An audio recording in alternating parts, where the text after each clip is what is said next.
patience with him. Scrooge's nieces, sisters, and all the other ladies expressed the same opinion. Oh, I have. I am sorry for it. Well, I couldn't be any angrier with him if I tried.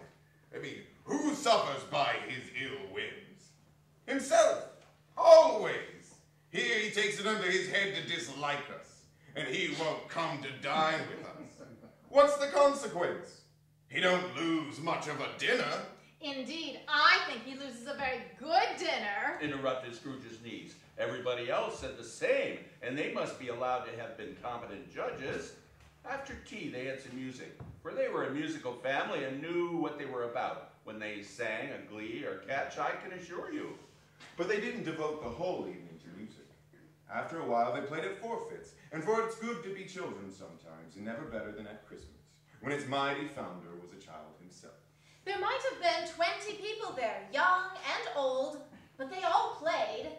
And so did Scrooge, for wholly forgetting in the interest he had in what was going on that his voice made no sound in their ears, he sometimes came out with his guess, quite loud, and very often guessed right, too. The ghost was greatly pleased to find him in this mood, and looked upon him with such favor that he begged like a boy to be allowed to stay until the guest departed, but this the spirit said could not be done. Here is a new game, Said Scrooge. 1/2 hour, spirit. Only one. It's a game called Yes and No, where Scrooge's nephew had to think of something, and the rest must find out what, he only answering to their question yes or no, as the case was. The brisk fire of questioning to which he was exposed elicited from him that he was thinking of an animal. A live animal, rather a disagreeable animal, a savage animal, an animal that growled and grunted and sometimes and walked about the streets, and was not a horse, Or an ass? Or a cow? Or a tiger? Or a dog? Or a pig! or a cat, or a bear. At every fresh question that was put on him, this nephew burst into a fresh roar of laughter. It was so inexplicably tickled that he was obliged to get up off the sofa and stand. At last, the plump sister, falling into a similar state, cried out, I have found it out. I know what it is, Fred. I know what it is. What is it? cried Fred. It's your Uncle Scrooge. He has given us plenty of merriment, I am sure. And it would be ungrateful not to drink to his health. Here's a glass of mulled wine ready to our hand at the moment. And I say, Uncle Scrooge. Well, Uncle Scrooge. A Merry Christmas and a Happy New Year to the old man. Whatever he is. Said Scrooge's nephew. He wouldn't take it from me, but may he have it nevertheless. Uncle Scrooge. Uncle Scrooge. Uncle Scrooge had imperceptibly become so light of heart that he would have pledged the unconscious company in return and thanked them in an inaudible speech if the ghost had given him time. But the whole scene passed off in the breath of the last words spoken by his nephew, and he and the spirit were again upon their travels. It was a long night. It were only a night, but Scrooge had his doubts of this because the Christmas holidays appeared to be condensed into the space of time they passed together.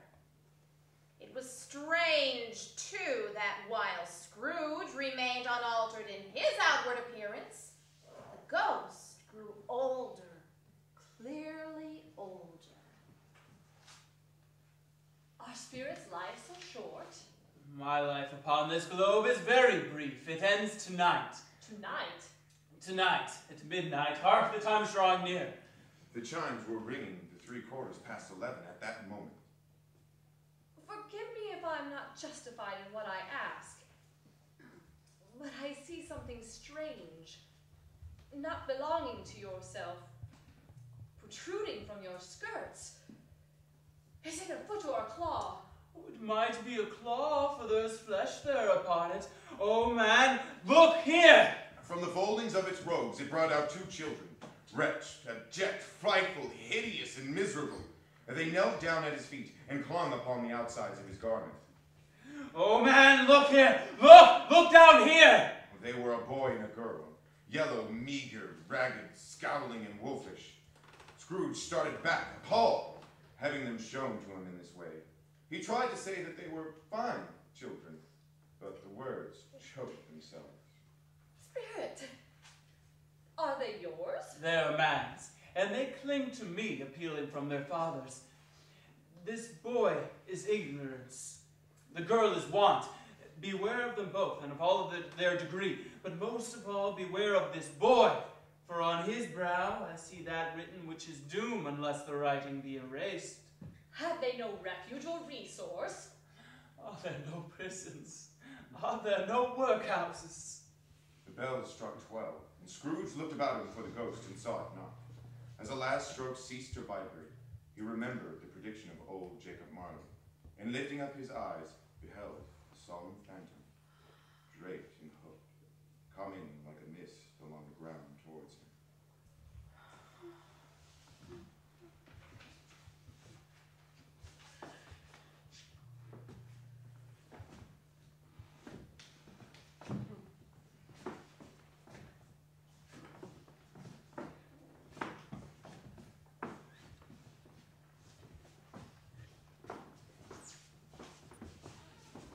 Please.